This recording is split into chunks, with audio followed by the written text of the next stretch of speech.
ಇವತ್ತಿನ ದಿನ ಚನ್ನಪಟ್ಟಣ ತಾಲೂಕು ಕಸ್ಬಾ ಹೋಬಳಿಯಲ್ಲಿರ್ತಕ್ಕಂಥ ಬೊಮ್ಮನಹಳ್ಳಿ ಗ್ರಾಮದಲ್ಲಿ 1966 ಮತ್ತು 75 ನಡುವೆ ಒಂದು ಪುಟ್ಟ ಕಲಹ ಶುರುವಾಗುತ್ತೆ ಅಲ್ಲಿ ಊರಿನ ಗ್ರಾಮಸ್ಥರಿಗೆ.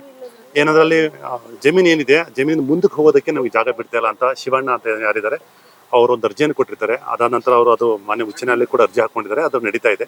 ಇದ್ರ ನಡುವೆ ಒಂದು ನಮ್ಗೆ ಮನವಿ ಬರುತ್ತೆ, ಈ ಥರ ನಮಗೆ ಅಲ್ಲಿ ಮುಂದೆ ಹೋಗೋದಕ್ಕೆ ಜಾಗ ಆಗ್ತಿಲ್ಲ, ರಸ್ತೆ ಬಿಡ್ತಿಲ್ಲ, ಊರಿನ ಜನರು ತೊಂದರೆ ಕೊಡ್ತಾ ಇದ್ದಾರೆ ಅಂತ ಶಿವಣ್ಣ ಅವರು ನಮಗೆ ಮನವಿ ಮಾಡ್ಕೊಂಡಾಗ ಇವತ್ತಿನ ದಿನ ನಾವು ಸರ್ವೇಯರು ಮತ್ತು ಪೊಲೀಸರು ಸಿಬ್ಬಂದಿಯೊಂದಿಗೆ ನಾವೆಲ್ಲರೂ ಕೂಡ ಬಂದಿದ್ದೀವಿ.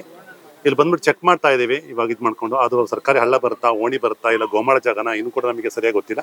ನಮ್ಮ ಉದ್ದೇಶ ಇಷ್ಟೇ, ಅಲ್ಲಿ ಯಾವುದೇ ಊರಾಗಿರ್ಬೋದು, ಯಾವುದೇ ಹಳ್ಳಿ ಆಗಿರ್ಬೋದು, ಅಲ್ಲಿ ರೈತರಿಗೆ ಎಸ್ಪೆಷಲಿ ವಿಶೇಷವಾಗಿ ರೈತರಿಗೆ ಏನು ಸಮಸ್ಯೆಗಳಾಗಬಾರ್ದು. ಯಾಕೆ ರೈತರು ಓಡಾಡೋದಕ್ಕಿರ್ಬೋದು, ಟ್ರ್ಯಾಕ್ಟರ್ ತಗೊಂಡೋಕ್ಕಿರ್ಬೋದು, ಎತ್ತಿನ ಗಾಡಿ ಇರ್ಬೋದು, ಹಸುಗಳು ಅದೆಲ್ಲ ಓಡಾಡೋದಕ್ಕೆ ಸಮಸ್ಯೆಗಳಾಗಬಾರ್ದು ಅನ್ನೋ ಉದ್ದೇಶದಿಂದ ಆ ಊರಿನ ಜನರನ್ನ ಕರೆಸಿ ಆ ಪೊಲೀಸರ ಅವ್ರ ಎದುರುಗಡೆ ಒಂದು ಮಾಜರು ಮಾಡಿದ್ದೀವಿ.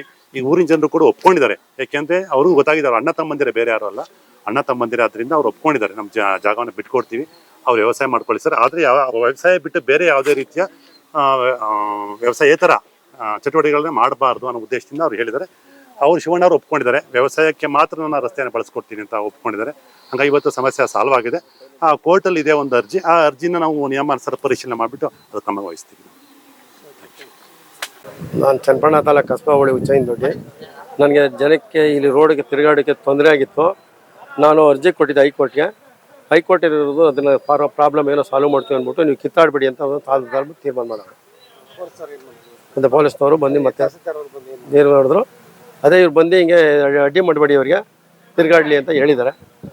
ಕೋರ್ಟಲ್ಲಿರೋದು ಕೋರ್ಟ್ ಏನಾಯ್ತದೆ ಅದಂತ ನೀವು ತೆರವುಗೊಳಿಸ್ಕೊಳ್ಳಿ ಅಂತ ಹೇಳಿದ್ದಾರೆ.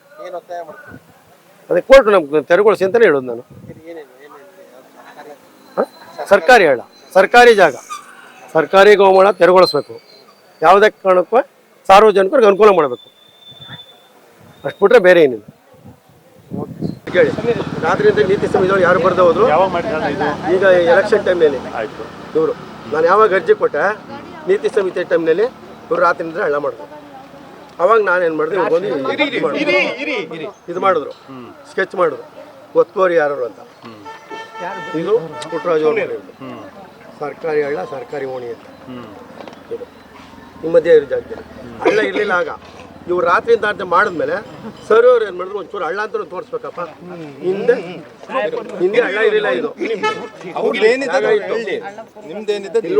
ಹಳ್ಳ ಇರಲಿಲ್ಲ 2005ರಲ್ಲಿ. ಈಗ ನೀರು ಬರೋ ಜಾಗ ಅಂದಮೇಲೆ ಒಂಚೂರು ತೋರ್ಲೇಬೇಕು ಅಂದಾಗ ಅವ್ರು ಏನು ಮಾಡಿದ್ರು, ಸ್ಕೆಚ್ ಮಾಡೋದು. ಇವ್ರು ನೋಡಿ,